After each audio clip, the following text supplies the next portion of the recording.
قربانی کا مقصد کیا ہے، ہم کیوں کرتے ہیں؟ یہ لفظ ہی قرب سے نکلا ہے، یعنی قربانی کا مطلب ایسا عمل ہے جس کے ذریعے ہم اللہ کا قرب چاہتے ہیں۔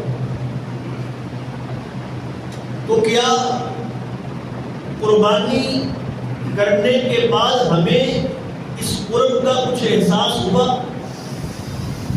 ہم اللہ کے قریب ہوئے؟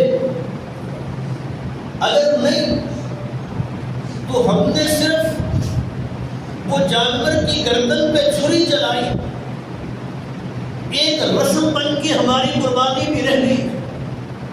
وہ رسم پوری کی ہم نے، وہ عبادت اور وہ اصل مقصد جس کے لیے اللہ نے یہ قربانی کا حکم دیا تھا، وہ اصل مقصد ہم حاصل نہیں کر سکے۔ حضرات، اس کے لیے ضروری ہے کہ سب سے پہلے اس عمل میں اخلاص ہونا چاہیے۔ یہ عبادت ہے، اور اللہ رب العالمین فرماتے ہیں وَمَا أُمِرُوا إِلَّا لِيَعْبُدُوا اللَّهَ مُخْلِصِينَ لَهُ الدِّينَ۔ عبادت میں اللہ کا حکم یہ ہے، صرف اللہ کی عبادت اخلاص کے ساتھ۔ تو اس عمل میں یہ اخلاص ہو، اور آج افسوس یہ ہے کہ اکثر و بیشتر ہمارا یہ عمل بھی ریاکاری بن گیا۔ ہم نے، یہ میڈیا کا دور ہے، جانور خرید کے اس کی تصویریں کھینچ کے دنیا بھر کو دکھانا ہے میں نے یہ جانور خریدا ہے، اور فلاں نے تو 12 لاکھ میں 15 لاکھ میں بکرا خریدا۔ یہ دنیا کو بتلانا ہمارا مقصد بن گیا۔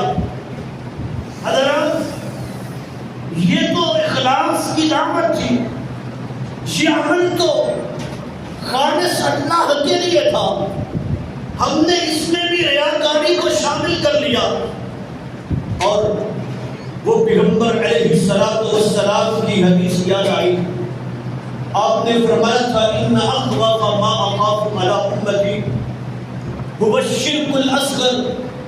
لوگوں، مجھے سب سے زیادہ اپنی امت پر جس گناہ کا ڈر ہے وہ شرک اصغر ہے، اور فرمایا الریا هو الشرک الاصغر، یہ ریاکاری عمل میں انسان کے یہ آ جائے یہ شرک اصغر ہے۔ اور فرمایا من قام ریاء فقد اشرک، من صام ریاء فقد اشرک، جو عمل کرے، روزہ رکھے ریاکاری کے لیے، قیام کرے ریاکاری کے لیے، اس نے شرک کیا، یہ شرک اصغر ہے۔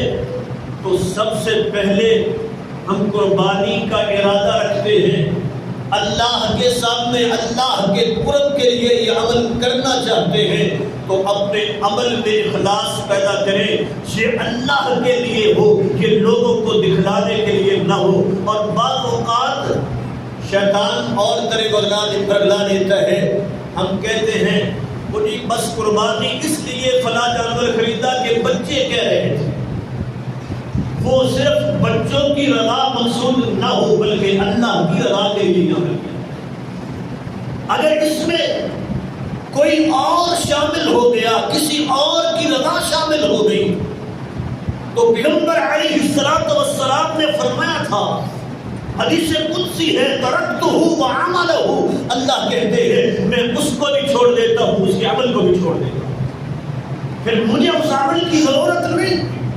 تو بنیادی بات ہے، یہ عبادت ہے، اللہ کی رضا کے لیے ہے، اللہ کے قرب کے لیے ہے، لوگوں کو دکھلانے کے لیے نہیں ہے، شہرت کے لیے نہیں ہے۔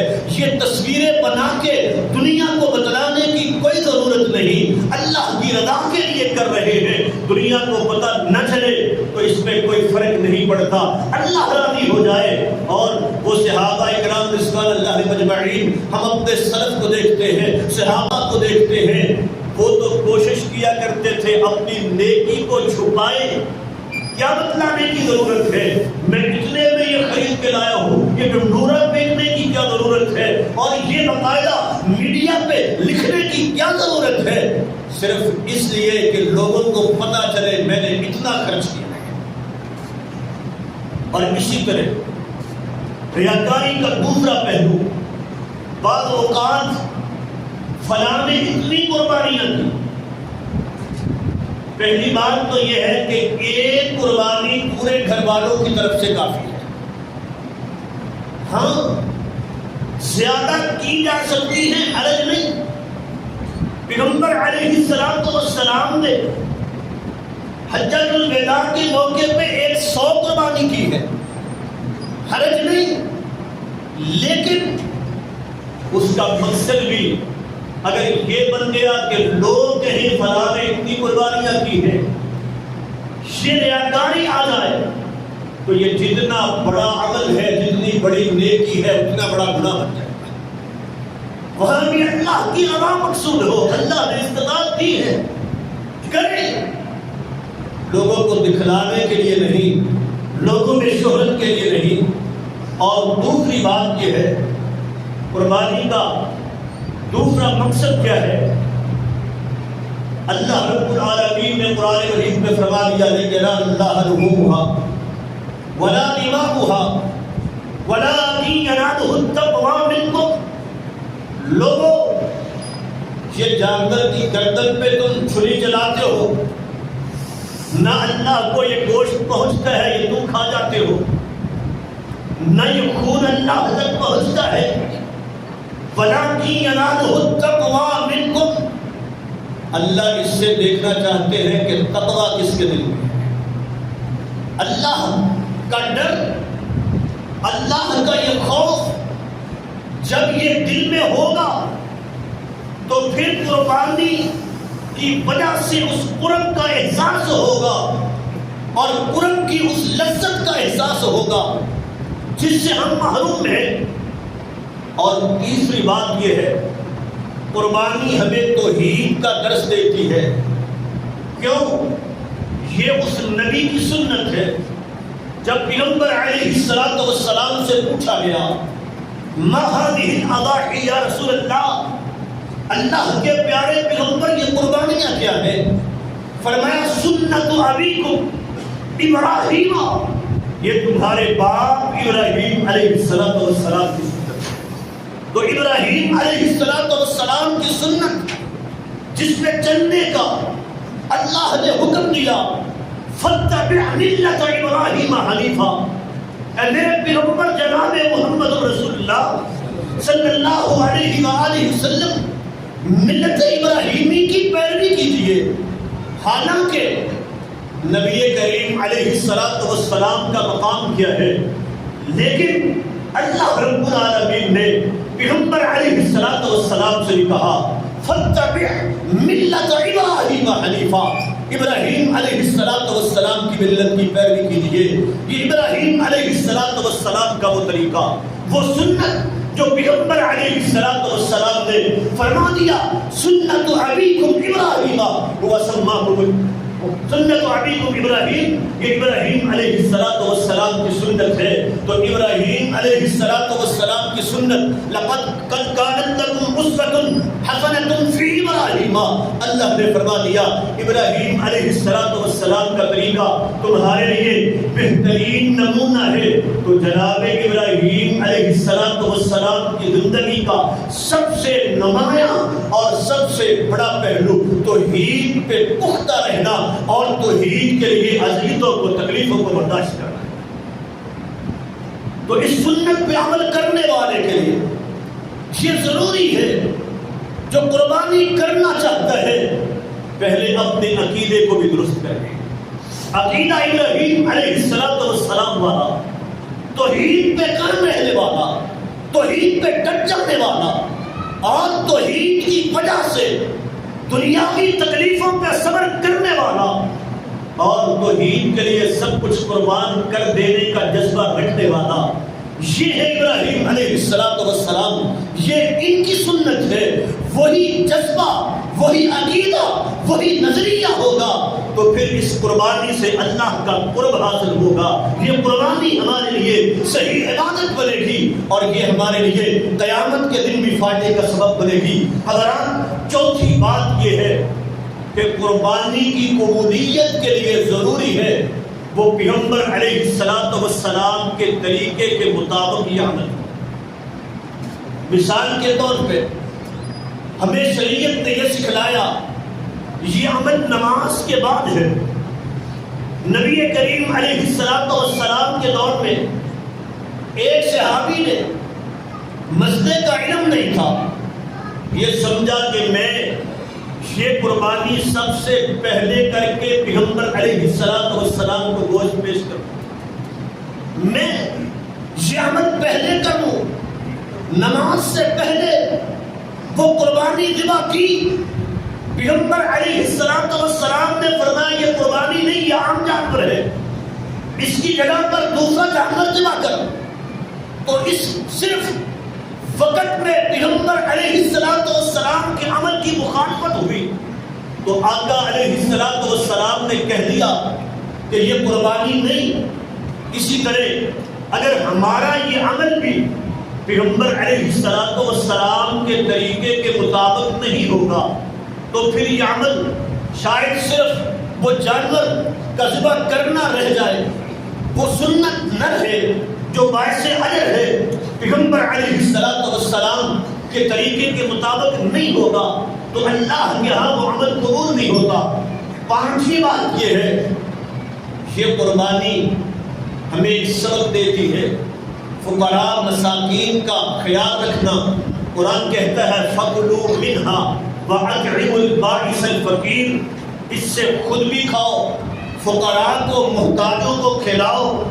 تو سب سے پہلے اپنے عزیز و اقارب میں اس بات کا خیال رکھا جائے یہ صرف اپنی فریج بھرنے کے لیے نہیں ہے، یہ اگلے 3 ماہ تک یہ گوشت ہمیں کام دے گا. یہ قربانی اس کے لیے نہیں ہے. اپنے رشتہ داروں کا خیال کرے، اپنے ملازمین کا خیال کرے. وہ پیغمبر علیہ السلام نے فرمایا تھا جعلہم اللہ تحت ایدیکم، یہ تمہارے ملازم وہاں اس وقت جو کیفیت تھی ان کے غلام تھے. پیغمبر علیہ السلام نے فرمایا جعلہم اللہ تحت ایدیکم، اللہ نے انہیں تمہارے تابع کر دیا ہے، تمہارے بھائی ہیں، ان کا خیال رکھو، ان کی ضرورتوں کا خیال کرو. تو اپنے ملازمین کا، اپنے رشتہ داروں کا، اپنے قریبیوں کا، اپنے ہمسایوں کا خیال رکھا جائے. یہ قربانی ہمیں سبق دیتی ہے، درس دیتی ہے. جیسے اس عمل میں تم یہ خیال کرتے ہو اس کا حصہ غرباء تک پہنچنا چاہیے، ایسے ہی اللہ نے اگر مال و دولت سے نوازا ہے تو پھر فقراء تک ان کا حصہ پہنچنا چاہیے. جیسے قرآن کہتا ہے وَفِي أَمْوَالِهِمْ حَقٌّ لِلسَّائِلِ وَالْمَحْرُومِ. اللہ کے بندے کون ہیں، اللہ والے کون ہیں، ایمان والے کون ہیں؟ فرمایا وَفِي أَمْوَالِهِمْ حَقٌّ لِلسَّائِلِ وَالْمَحْرُومِ. ان کے مالوں میں سائلین کا بھی حق ہوتا ہے، محتاجوں کا بھی حق ہوتا ہے. وہ سمجھتے ہیں کہ ہمارے مالوں میں سائلین کا حق ہے، محتاجوں کا حق ہے، تو یہ حق بھی ادا کرنا، اس کا یہ جذبہ پیدا ہو جائے، یہ قربانی کا مقصد ہے. اسی طرح ساتویں بات یہ ہے قربانی کی قبولیت کے لیے ضروری ہے یہ جانور بھی حلال مال سے خریدا جائے. ان اللہ طیب لا یقبل الا طیبا. پیغمبر علیہ السلام نے فرمایا ہے اللہ پاک ہے اور پاکیزہ مال کو ہی قبول کرتا ہے. اگر وہ لوگوں پر ظلم کر کے، رشوتیں لے کے، جھوٹ بول کے، ڈاکے ڈال کے اگر اس میں حرام کی آمیزش ہوئی، سود کا مال ہے، اگر اس سے قربانی کا جانور خریدا اور قربانی کی تو اللہ کے ہاں یہ قبول نہیں، کیونکہ پیغمبر علیہ السلام نے فرما دیا ہے ان اللہ طیب لا یقبل الا طیبا. اور کتنی عجیب بات ہے، وہ کفار مکہ اپنے آپ کو ابراہیم علیہ السلام کے دین پر سمجھتے تھے. ان کا یہ عقیدہ اور نظریہ تھا کہ اللہ کے راہ میں جو خرچ کرنا ہے وہ حلال مال ہونا چاہیے. ورنہ قبول نہیں ہوگا۔ اسی لیے جب کعبۃ اللہ کی تعمیر کرتے ہیں تو حتیم کی طرح اس کو چھوڑ دیا، اس لیے کہ حلال مال جو ان کے پاس تھا وہ ختم ہو گیا، اتنا ہی تھا۔ اور ہم مسلمان ہیں، پیغمبر علیہ السلام کو ماننے والے، یہ بات ہمیں سمجھ نہیں آتی جو اللہ کی راہ میں مال پیش کرنا ہے اگر اس میں حرام کی آمیزش ہوئی تو وہ عمل اللہ کے ہاں قبول نہیں ہوتا۔ ان اللہ طیب لا یقبل الا طیبا، اللہ صرف پاک مال کو قبول کرتا ہے، اللہ کے ہاں عمل صرف وہی قبول ہوتا ہے۔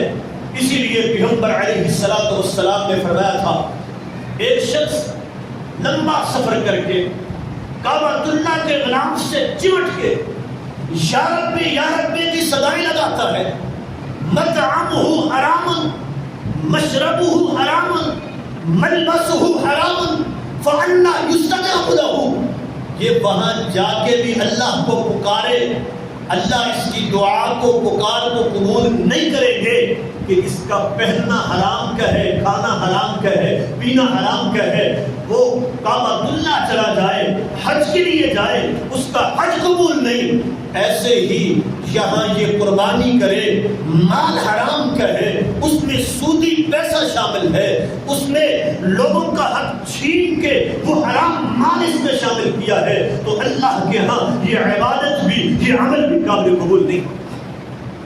تو میرے عزیزو، آٹھویں چیز یہ ہے کہ قربانی ہمیں یہ بھی سبق دیتی ہے، ہم جب قربانی کا جانور خریدتے ہیں تو کیا دیکھتے ہیں؟ عیوب سے پاک ہو، اس کی آنکھ میں کوئی خرابی نہ ہو، کان کٹا ہوا نہ ہو، اور یہ لگڑا کے نہ چلتا ہو، یہ بیمار نہ ہو۔ کیوں؟ حالانکہ گوشت تو ہم نے کھانا ہے، اگر اس کی آنکھ میں خرابی ہوگی تو گوشت میں کیا فرق پڑتا ہے؟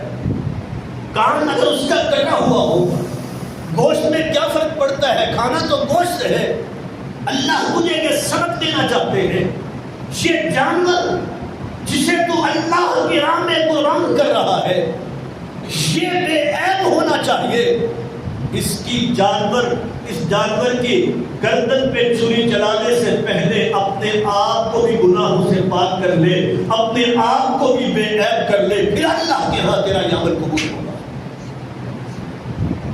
تو جانور ذبح کرے اور اپنی اصلاح نہ کرے، اپنے گناہوں کو نہ دیکھے کہ میرے اندر کتنے عیب ہیں، جانور کو دیکھتا ہوں کہ اس میں عیب نہیں ہونا چاہیے، میں اپنے آپ کو نہیں دیکھتا کہ میرے اندر کتنے عیب ہیں جن کو چھوڑنے کی ضرورت ہے، جن سے مجھے پاک ہونے کی ضرورت ہے، تو میں نے قربانی کے مقصد کو سمجھا ہی نہیں۔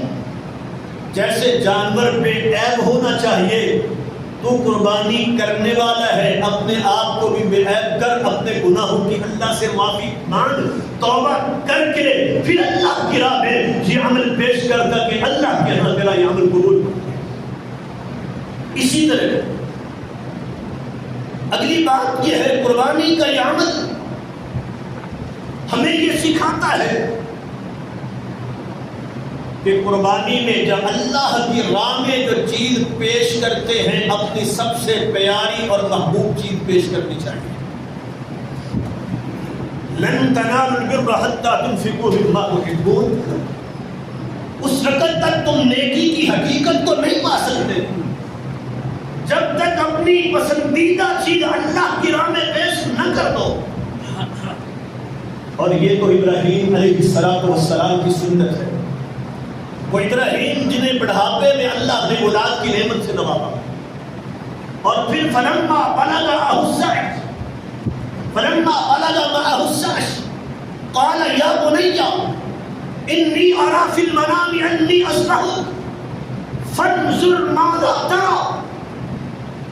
جب بڑھاپے میں پہنچتے ہیں تو سب سے زیادہ پیاری چیز ویسے ہی انسان کے لیے اولاد ہوتی ہے، اور پھر وہ بھی بڑھاپے میں، جب انسان وہ اولاد کا محتاج ہوتا ہے، اس وقت حکم ملا اپنے اس بیٹے کو جس سے سب سے زیادہ محبت ہے اللہ کی راہ میں قربان کر دو.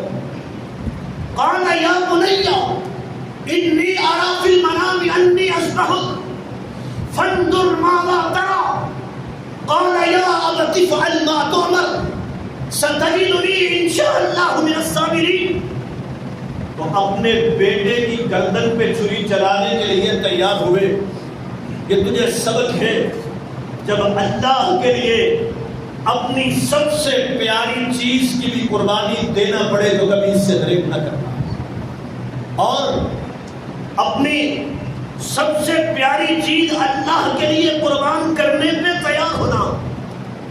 وہ حضرت ابو طلحہ رضی اللہ تعالی عنہ جب لن تنالوا البر حتى تنفقوا مما تحبون یہ آیت نازل ہوئی, پیغمبر علیہ الصلوۃ والسلام کے پاس آیا, اللہ کے پیارے پیغمبر یہ باغ ہے میرا مدینہ میں, مجھے سب سے پیارا یہی باغ ہے, میرے مال میں سے مجھے سب سے زیادہ پیارا یہی ہے, اور اللہ نے کہہ دیا ہے کہ اپنی پیاری چیز اللہ کے لیے قربان کرو. میں اعلان کرتا ہوں میں اسے اللہ کی راہ میں وقف کرتا ہوں, اسے اللہ کے لیے پیش کرتا ہوں. صحابہ نے اس سے یہ سمجھا ہے, اور ہماری کیفیت کیا ہوتی ہے, یہ چیز اب میرے استعمال میں نہیں رہی, اب میں یہ کپڑا پہنوں تو میرے لیے میری شان کے خلاف ہے, اب اللہ کے لیے دے. اب گھر میں یہ چیز بوسیدہ ہو چکی, پرانی ہو چکی, اب میرے استعمال میں نہیں, اب کسی غریب کو دے دو. نہیں, انسان اپنی پسندیدہ اور پیاری چیز اللہ کے لیے پیش کرے. جیسے جانور میں تجھے سبق دیا گیا کہ وہ بہترین جانور بہترین حالت میں عیوب سے پاک ہو, تو اللہ کی راہ میں جو چیز پیش کرے وہ ایسی ہی ہونی چاہیے. اسی طرح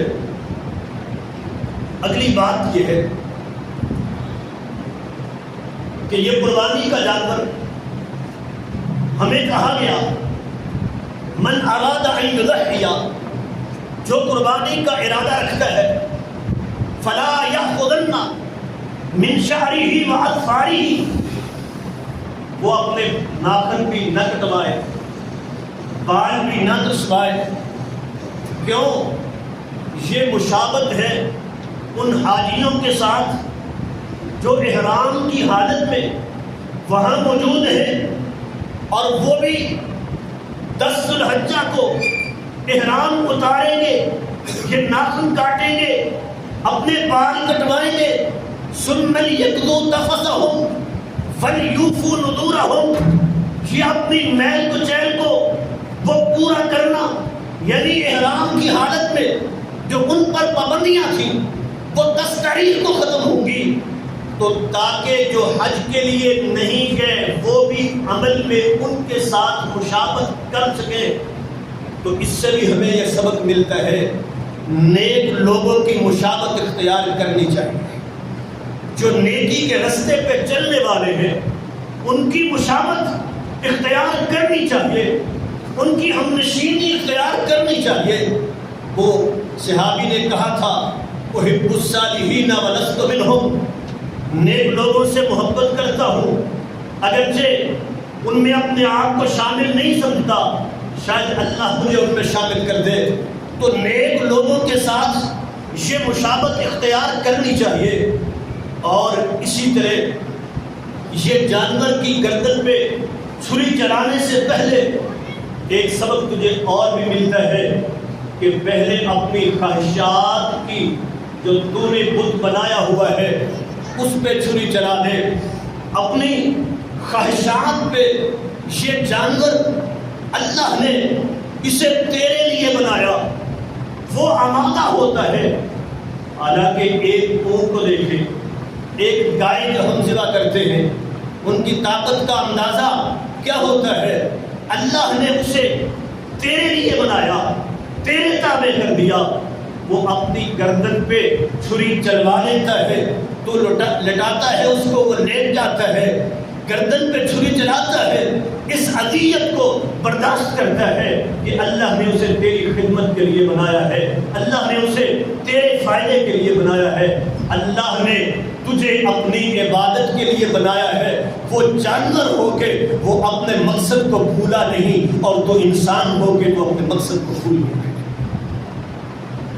تجھے یہ سبق سیکھنا ہے، وہ جانور ہے وہ اپنے مقصد سے غافل نہیں ہوا، اور تو انسان ہے جو سب سے اشرف ہے، تو اپنے مقصد کو بھول گیا۔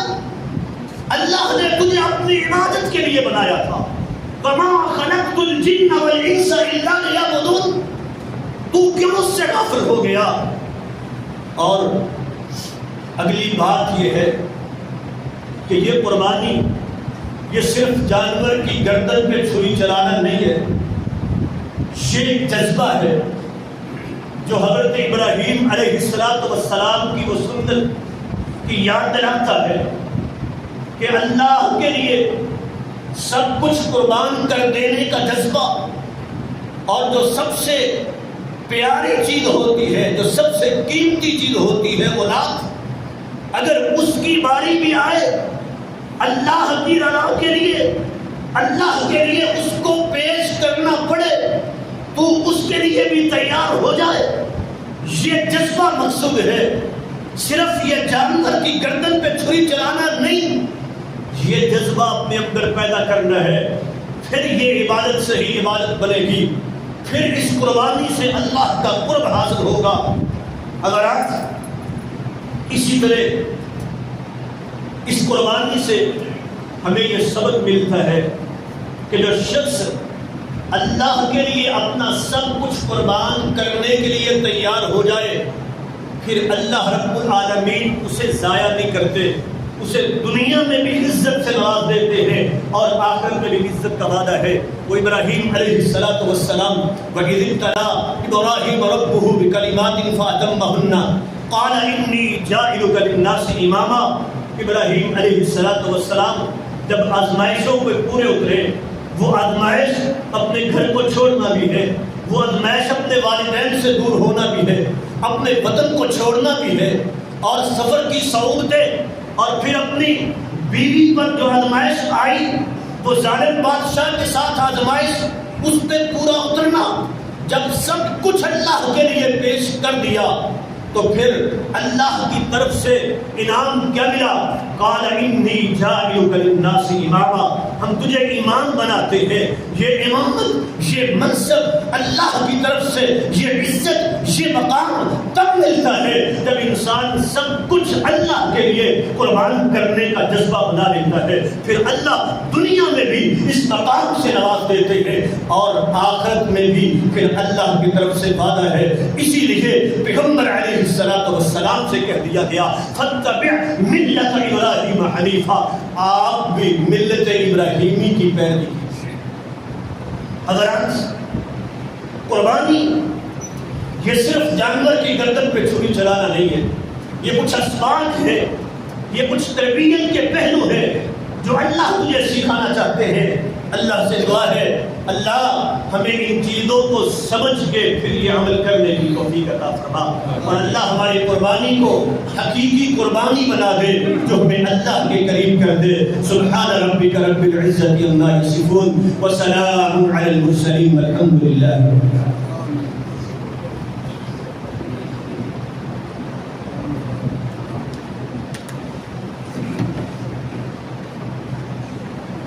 الحمد لله نحمده ونستعينه ونستغفره ونؤمن به ونتوكل عليه ونعوذ بالله من شرور انفسنا ومن سيئات اعمالنا، من يهده الله فلا مضل له ومن يضلل فلا هادي له، واشهد ان لا اله الا الله وحده لا شريك له، واشهد ان محمدا عبده ورسوله۔ قربانی سے متعلق صرف ایک دو مسائل ہیں۔ ایک تو ویسے تو ہر سال یہی سوال ہوتے ہیں، یہی جواب ہوتے ہیں، صرف یاد دہانی کے لیے ایک سوال عام طور پہ کیا جاتا ہے۔ ہمارے یہاں بعض دفعہ یہ مشہور ہے کہ اگر دوندا 17 جو ہے اگر وہ مسنہ اس کو عربی میں کہتے ہیں جس میں ہم دوندا کہتے ہیں یہ نہ بھی ہو تو خیر ہے. حالانکہ ایسا نہیں ہے, اس میں مسلم کی روایت ہے الا ان یعصر علیکم فتذبحوا جذعۃ من الضأن, کہ مجبوری کی حالت میں ہے کہ اگر وہ مسنہ دوندا جانور نہیں ملتا, مجبوری ہے, تو اس حالت میں یہ کر سکتے ہیں. عام حالات میں کہنا کہ ٹھیک ہے یہ بھی لگ جاتا ہے یہ درست نہیں. اسی طرح دوسرا مسئلہ یہ ہر سال چلتا ہے کٹے کی قربانی کے حوالے سے, کئی اختلافی مسئلہ ہے لیکن شک سے خالی نہیں. وہ لمبے چوڑے دلائل کی بجائے اختلافی مسئلہ ہے, شک سے خالی نہیں ہے. اور تیسری بات یہ اتفاقی ہے کہ پیغمبر علیہ الصلوۃ والسلام نے یہ نہیں کیا, کیونکہ عرب میں یہ بحث اس وقت موجود ہی نہیں تھی. تو رسول اللہ صلی اللہ علیہ وسلم نے یہ نہیں کی قربانی, یا صحابہ نے آپ کے دور میں یہ نہیں کی. تو اس لیے جب دوسرا ایسا جانور جو پیغمبر علیہ الصلوۃ والسلام نے کیا ہے, جو اس وقت موجود تھا, جب وہ موجود ہے تو اس کے ہوتے ہوئے ہم شک کی طرف کیوں جائیں؟ تو اس شک سے بچنا چاہیے. اللہ رب العالمین ہمیں اس سے بچنے کی توفیق عطا فرمائے. دوسرا یہ اعلان ہے,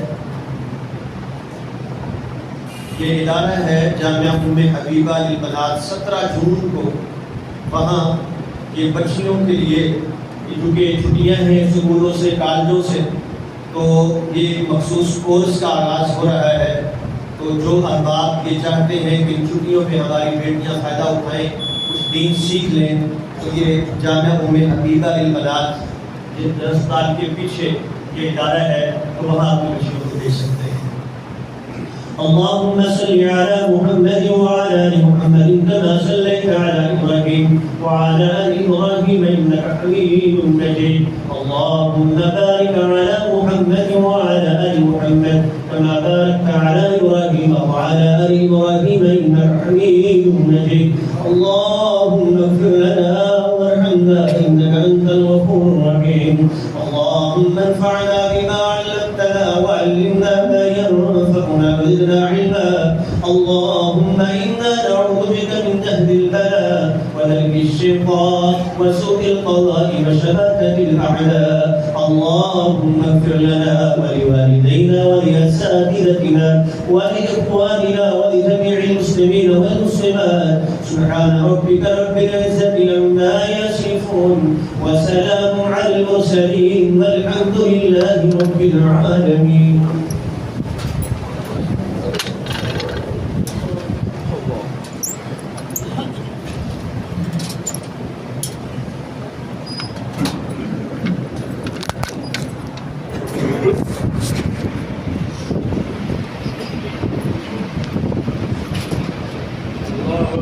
الله أكبر. لا إله إلا الله.